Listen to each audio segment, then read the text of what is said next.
for 1 week now, mahigit. Oh, ayan. Because of what happened to Tatay Digong and in solidarity of Tatay Digong. Nan.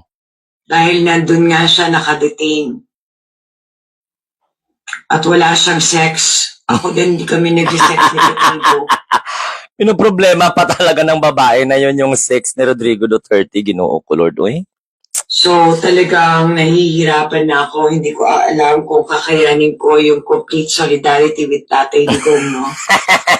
Nakikiramay kami sa kanyang pinagdadaanan na wala siyang Georgia. So, kami din ni Katribo, hindi kami nag-Georgia. Ginoo ko, So, Lord. masakit yun para sa akin personally. Na hirap ako. Pinagdadaanan ko talaga yan. Parusa yan sa Yes sa ko. ako, sa lahat, sa libog ko, no?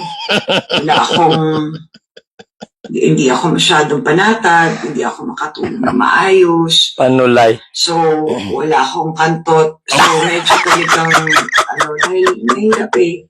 Mahirap namin kami mag-concentrate ni Katrina na mag-Georgia. Kasi, hirap na hirap na kami dahil nga syempre, di ba naisip namin paghihirap ni tatay. Okay. Kami. So, Grabe. hindi pa naman ako natutuyot. Kaya lang, nahihirapan talaga kami na makapagbuelo na maglandian or magkamanyakan. So, it is a personal struggle for me. Ay, abaw. Naintindihan nyo and I hope Mbala kayo dyan.